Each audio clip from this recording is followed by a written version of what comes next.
오늘은 경쟁 없이 내 상품을 기획해서 판매하는 방법에 대해서 말씀드릴 건데, 내 상품을 온라인에서 팔겠다라고 결심을 했지만 막상 그런 제품들 까보면 100명, 200명 팔고 있는데 내가 똑같이 줄을 서서 판매하고 있는 그런 상황이란 말이죠.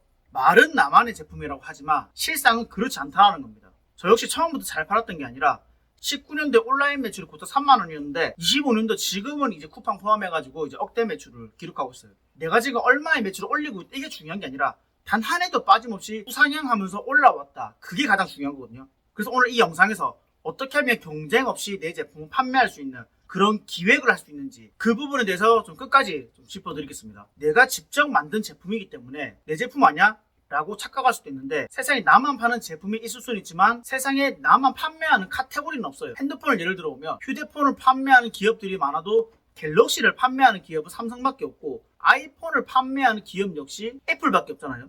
휴대폰이라는 큰 범주에 있어서는 많은 업체들이 있지만 각 브랜드를 선택하는 고객들에게는 각자만의 분명한 이유가 있다는 겁니다. 결국 경쟁 없이 판매하는 가장 기본은 기획이거든요. 기획이 들어가지 않은 채 노출만 하는 경우가 있어요. 더 잘 판매하기 위해서 광고비 쓰고 릴스 올리고 대행사에 마케팅 맡기고 하는데, 하지만 이걸 어디까지나 노출을 확보하기 위한 거지 판매로 직접 연결되는 도구라는 그런 착각에 빠지면 안 된다는 거예요. 그냥 노출만 올려서 별로 효과가 안 납니다. 결국에는 야, 온라인에 팔아봤자 안 팔리더라, 어렵더라 하고 사업을 접게 되는 거죠. 어제 제가 수제화 제품 판매한 대표님 스토어를 피드백을 좀 해드렸는데, 제품도 진짜 훌륭하고 리뷰도 많았는데 정작 리뷰 속에 담긴 고객들이 나는 어떤 고객이에요, 나는 이게 좋았어요 라는 그런 강점과 내가 누군지 타겟과 강점이 상세 페이지 안에 들어있지 않더라고요.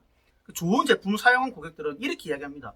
나 이 제품이 이런 이유 때문에 정말 마음에 들어. 이 제품이 나의 이런 문제를 해결해줬어. 그리고 나는 이런 상황에 처해 있는 사람이야 라는 말을 한다는 거죠. 기획의 가장 기본이에요.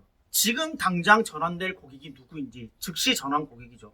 당장은 아니지만 앞으로 내 제품을 필요로 할 잠재 고객은 어디에 있는지, 이 두 그룹을 리뷰를 통해서 명확하게 확인할 수 있다는 겁니다. 내 상품에 리뷰가 없다면 다른 업체들의 리뷰를 보고서라도 이 제품이 어떤 포인트를 기획을 해야 되는지 그 아이디어를 얻을 수 있다는 겁니다. 다시 수제화 이야기를 돌아가면, 수제화를 찾는 정확한 고객들은 그냥 단순히 내 발에 맞는 그런 신발을 신고 싶다 이런 사람들이 아니라 무지 외반증으로 통증을 겪는 사람들이 신발을 신었을 때 와, 이거 진짜 편안하네, 이런 포인트로 접근을 해야 되는 거예요. 수제화 관련 메인 키워드가 한 달 검색량이 1300개밖에 안 되더라도 무지 외반증이라는 키워드는 월간 46,000건이 검색되더라고요. 즉 즉시 전환 고객이 작더라도 잠재 고객 시장이 굉장히 큰 경우란 말이죠. 그래서 상세 페이지 후기부터 이미지 기획, 이런 포인트를 전부 다 이 정확한 무지 외반증 타겟에게 맞춰야 된단 말입니다. 그리고 46,000명이나 되는 그 잠재 고객에게 마케팅을 한다면 신발 자체의 컨텐츠가 아니라 무지 외반증에 대한 컨텐츠로 정말 많은 잠재 고객들을 유입시키고 거기서 내 제품을 어필하는 그런 방식으로 가야 된다. 즉 잠재 고객이었던 사람이 나의 마케팅과 컨텐츠를 보고 들어와서 즉시 전환 고객으로 바뀌는 순간이 온다는 거예요.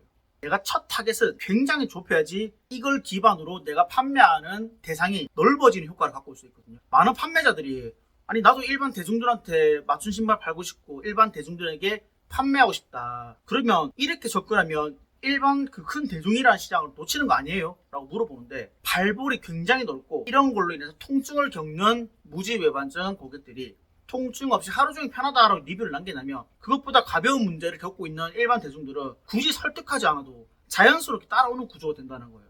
즉 가장 정확한 타겟에게 내가 모든 것을 집중하는 순간 그 주변 대중들은 자발적으로 딸려 들어와서 구매를 이어진다는 거거든요. 우리가 굳이 일반 대중에게 힘써서 마케팅할 필요가 없습니다. 저는 이제 식품을 판매하고 있지만 저도 가장 정확한 타겟을 기준으로 상세 페이지를 만들고 마케팅도 건강한 음식이라는 타겟을 맞춰서 진행했거든요. 그 결과 건강한 음식을 원하는 사람들이 재구매를 만들어주고 중립적인 지나가는 대중들이 자연스럽게 신규 고객으로 들어오면서 지금 제 스토어는 35%는 재구매, 65%는 신규 고객이 매출을 채워주는 그런 구조로 되고 있거든요. 재구매는 내 사업이 안정적으로 흘러가는 구조를 만들어주지만 결국 볼륨은 신규 고객이 들어와야지만 커진단 말이죠. 이 두 부류의 고객 무엇 하나 놓쳐서 안 되는데 그 기초가 되는 것이 정확한 타겟에게 집중하는 게 선행돼야 된다는 거예요. 그런 기획이 들어가고 내 모든 상세 페이지라든지 제품명이라든지 컨셉이 완성되면 그 다음에 광고를 돌리든지 대행사를 쓰든지 쇼폼을 찍어서 뭐 마케팅 하든지 그 작업으로 넘어가야 된다는 겁니다. 그게 이제 더 많은 모수를 모으고 볼륨을 키우는 작업이죠.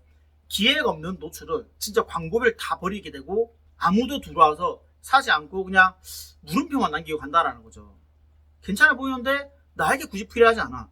뭐 다음에 언젠가 필요할 수도 있겠네 하고 내 제품은 그 고객들의 기억 속에서 잊혀지게 되는 그런 과정으로 이어진다는 겁니다. 이런 기획이 제대로 되면 그 이후에 일어나는 마케팅은 정말 무궁무진하고 제품별로 다양하고 많기 때문에 그건 또 제가 다음 영상에서 말씀드리고, 이 기획을 할 때 헷갈리는 부분인데 내가 30년 전통의 만시간 숙성한 이런 내 제품에 대한 장점을 내가 내 입으로 어필하는 게 아니라 그렇게 만들어진 결과물이 왜 좋아서 그게 고객에게 갔을 때는 어떤 효과를 주는지를 어필하셔야 돼요. 우리가 상세 페이지를 만들어라고 하면 보통 나한테 이렇게 뛰어난 사람입니다 라고 판매자 입장에서 자랑을 늘어놓기 마련이거든요. 그게 아니라 고객이 실제로 경험할 수 있는 발이 편하니 하루가 편하다 라는 이런 문구 등으로 고객이 신었을 때 제품을 체험했을 때 느낄 수 있는 그 감정에 공감을 해라는 거예요. 그게 기획의 시작점이고, 이런 기획들이 먹혔을 때 슈퍼 리뷰들이 쌓이고 그 고객들을 기준으로 대중이 끌어들여지는 그런 효과를 누릴 수 있다는 겁니다. 그래서 오늘 이 영상을 이제 대표님들이 각자의 제품을 어떤 컨셉으로 기획하고 앞으로 나아가야 되는지 거기에 대해서 좀 도움이 되었으면 좋겠고, 그래서 구독해 주시면 온라인 판매라는 이 사업을 내가 어떻게 하면 지속적으로 끌어갈 수 있는지, 우상향 구조를 가져갈 수 있는지 그 부분에 대해서 또 말씀 좀 드리겠습니다. 네, 감사합니다.